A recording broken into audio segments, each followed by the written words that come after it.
વિદ્યાર્થી મિત્રો, આપણે પાર્ટ 1માં પાર્ટ 6 ડૉક્ટર વિક્રમ સારાભાઈના પાઠના ચલચિત્રને જોયું, બરાબર. એટલે કે આપણે ચલચિત્ર દ્વારા પાઠને સમજ્યા.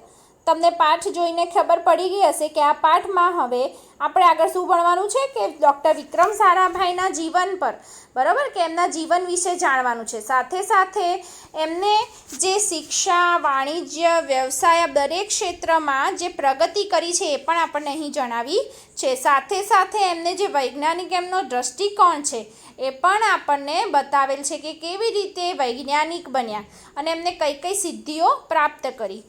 અને એના દ્વારા આપણે શું સમજવાનું છે, શીખવાનું છે કે આપણે પણ એમની જેમ જીવનમાં દરેક કાર્યો છે એનું અવલોકન, પરિશ્રમ વડે કાર્ય કરી અને એમની જેમ વૈજ્ઞાનિક બની અને દેશની સેવા કરવી જોઈએ. तो હવે આપણે આ પાઠને વાંચીશું અને સમજીશું. तो हमारे जीवन को सुविधापूर्ण बनाने में वैज्ञानिकों का प्रमुख योगदान रहा है. प्रस्तुत इकाई में हमें विक्रम साराभाई जैसे अद्भुत वैज्ञानिक से परिचित कराती है. प्रस्तुत इकाई हमें विक्रम साराभाई जैसे अद्भुत व्यक्तित्व से परिचित कराती है जिन्होंने विज्ञान, प्रौद्योगिकी, शिक्षा, उद्योग, वाणिज्य, व्यवसाय, प्रबंध आदि अनेक क्षेत्रों में देश की प्रगति के लिए उल्लेखनीय कार्य किया है. उनके जीवन की घटनाओं से प्रेरित होकर अवलोकन, परीक्षण व परिश्रम से वैज्ञानिक दृष्टिकोण विकसित कर हम भी महान वैज्ञानिक बन सकते हैं और मानव जाति की अनुपम सेवा कर सकते हैं. तो અહીં શા માટે આ પાઠ તમને આપેલ છે? કારણ કે એમના જીવનની જે ઘટનાઓ છે એનાથી આપણે પ્રેરણા લેવાની છે અને એના દ્વારા આપણે એમનું અવલોકન, એમનું જે પરીક્ષણ શક્તિ છે, બરાબર, એમની જે પરિશ્રમ કરવાની જે આવડત છે એ બધું, અને સાથે સાથે વૈજ્ઞાનિક દૃષ્ટિકોણ વિકસાવી આપણે આપણા જીવનમાં વૈજ્ઞાનિક દૃષ્ટિકોણ વિકસાવીને મહાન વૈજ્ઞાનિક બનવાનું છે.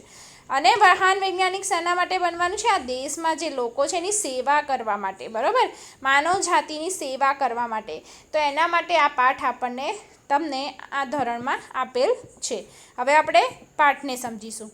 एक ऐसे महान वैज्ञानिक थे जब वे मात्र 2 वर्ष के थे तब गुरुदेव रविंद्रनाथ ठाकुर ने भविष्यवाणी की थी कि यह बालक बड़ा होकर बहुत यशस्वी बनेगा और उस बालक ने उनकी भविष्यवाणी अपने कर्मों से सच साबित कर डाली. क्या आप जानते हैं कि वे कौन थे? वे थे हमारे महान वैज्ञानिक डॉक्टर વિક્રમ સારાભાઈ. તો ડૉક્ટર વિક્રમ સારાભાઈ છે એ જ્યારે 2 વર્ષના હતા ત્યારે ગુરુદેવ રવિન્દ્રનાથ ટાગોર છે એમણે ભવિષ્યવાણી કરી હતી કે આ બાળક બહુ યશસ્વી બનેગા. यशस्वी नामचीन, बराबर, यश पावनार बनेगा और उस बालक ने अपनी भविष्यवाणी अपने कर्मों से सच साबित कर दी. गुरुदेव के वाणी से नहीं, अपने कर्मों से सच साबित कर डाली. क्या आप जानते हैं वो कौन थे? महान वैज्ञानिक डॉक्टर विक्रम साराभाई. अब डॉक्टर विक्रम साराभाई का जन्म 12 अगस्त सन 1919 को अहमदाबाद में हुआ था. તેમનો જન્મ 1919 અમદાવાદમાં થયો હતો. उनका परिवार एक प्रतिष्ठित उद्योगपति परिवार था. प्रतिष्ठित, इज्जतदार, बराबर, नामचीन उद्योगपति परिवार હતો. पिता का नाम अंबालाल और माता का नाम सरला देवी था. विक्रम साराभाई 8 भाई बहन थे. તેમના कुल टोटल 8 भाई बहन હતા. बाल्यकाल से प्रतिभावन विक्रम साराभाई के बचपन का यह प्रसंग अनेक सफलता हासिल करने के बुलंद इरादे को दर्शाता है. હવે એક પ્રસંગ આપેલ છે. એ પ્રસંગ દ્વારા આ પ્રતિભાવન એટલે કે દરેક રીતે કેવા એકદમ જ હોશિયાર, પ્રતિભાવન એટલે એનો મતલબ થાય કે ડૉક્ટર વિક્રમ સારાભાઈ છે એ ખૂબ જ તેજસ્વી બુદ્ધિવાળા હતા, બરાબર. એટલે કે એમની જે બુદ્ધિ હતી એ આપણને આ પ્રસંગમાં दर्शावाई है कि जब वह 5-6 साल के थे तब अपने परिवार के साथ शिमला गए. शिमला में उनके पिता श्री अम्बालाल के नाम ढेरों चिट्ठियाँ आती थी. यह देखकर बालक विक्रम ने के मन में भी इच्छा हुई कि उनके नाम पर भी खूब सारे पत्र आए. એ લોકો 5-6 વર્ષનો હતો ત્યારે એ શિમલા ગયો. શિમલા એના પપ્પા જે હતા અંબાલાલ, એમના નામે ખૂબ ચિઠ્ઠી આવતી હતી, બરાબર, પત્ર આવતા હતા.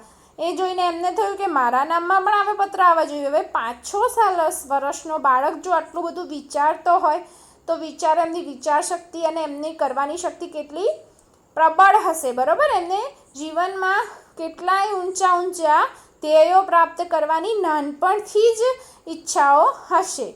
એટલે इसलिए कई लिफाफों पर अपना नाम और पता लिखा और डाकघर में डाल लाए.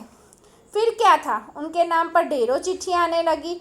पिता ने देखा तो उनके मन में बालक विक्रम के इस काम के पीछे के उद्देश्य को जानने की इच्छा हुई. असलियत में मालूम होते ही, असलियत यानी कि सही वास्तविकता जानते ही उन्हें हंसी आई, लेकिन सफलता पाने की इच्छा जानकर अच्छा भी लगा. जब वह 8 साल के थे तो साइकिल पर विभिन्न कलाबाजियाँ करते और लोगों को अचंभित कर देते. उन्हें साहसिक कारनामे प्रिय थे. गणित तथा भौतिकी के प्रति उनकी गहरी दिलचस्पी थी.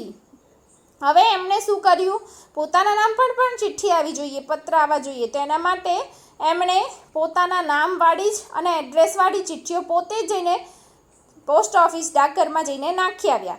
અને પછી તો શું વાત, વારંવાર ઘડીએ ને ઘડીએ એમના નામના પત્રો આવવા લાગ્યા. તો આટલા બધા પત્રો જોઈને એમના પિતાને નવાઈ લાગી અને એમને પછી જ્યારે વાસ્તવિકતાનો ખ્યાલ આવ્યો કે અરે આ રીતે જ એના નામે આવે છે, નામ સાથે વિક્રમભાઈના નામ સાથેની ચિઠ્ઠીઓ આવવા લાગી. એના અસલિયત જાણી કે આ રીતે જ મારા પુત્રએ આવી રીતે ડાકઘરમાં જઈને ચિઠ્ઠી નાખી આવ્યા છે, એના લીધે આ પત્રો આવે છે. તો એ જોઈને એ ખુશ પણ થયા અને એમને સારું પણ લાગ્યું, બરાબર. કારણ કે ખુશ એટલે થયા, હસી એટલે આવી કે આ કેવું કાર્ય કર્યું, અને સારું એટલે લાગ્યું કે એમને સફળતા મળવાની એમની ઈચ્છાને લીધે, બરાબર. હવે जब वह 8 साल के थे तो साइकिल पर विभिन्न कलाबाजी એટલે करतब करते थे और अचंभित कर देते. अचंभित करना यानी विस्मित, आश्चर्यचकित करना. તો હવે પોતાના આવા કાર્યો કરીને બધાને અચંભિત કરતા હતા. ઉન્हें સાહસિક कारनामे પ્રિય થે, આવા સાહસિક કાર્ય એમને ખૂબ જ પ્રિય હતા. ગણિત તથા ભૌતિકી કે પ્રતિ ઉનકી ગહરી દિલચસ્પી થી. તો ભૌતિકી એટલે કે ભૂમિતિ પર એમને, ભૌતિક શાસ્ત્ર અને ગણિત પર એમને ખૂબ જ સરસ હતો. उन्होंने मैट्रिक की परीक्षा सन 1934 में पास की. क्यारे पास करी एमणे 1934 में पास की.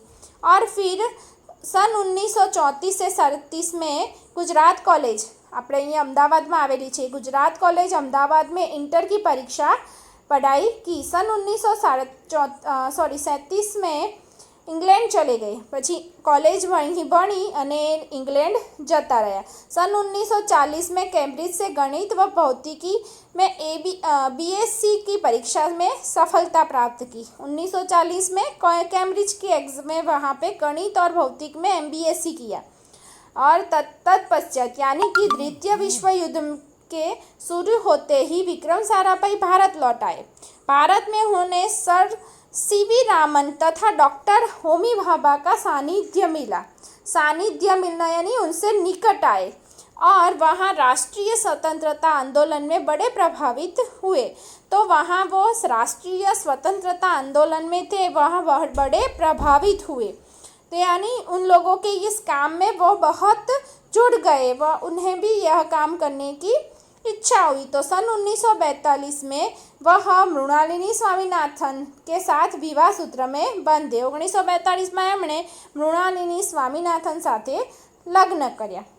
હવે નેક્સ્ટ આપણે ત્રીજા પાર્ટમાં ભણીશું.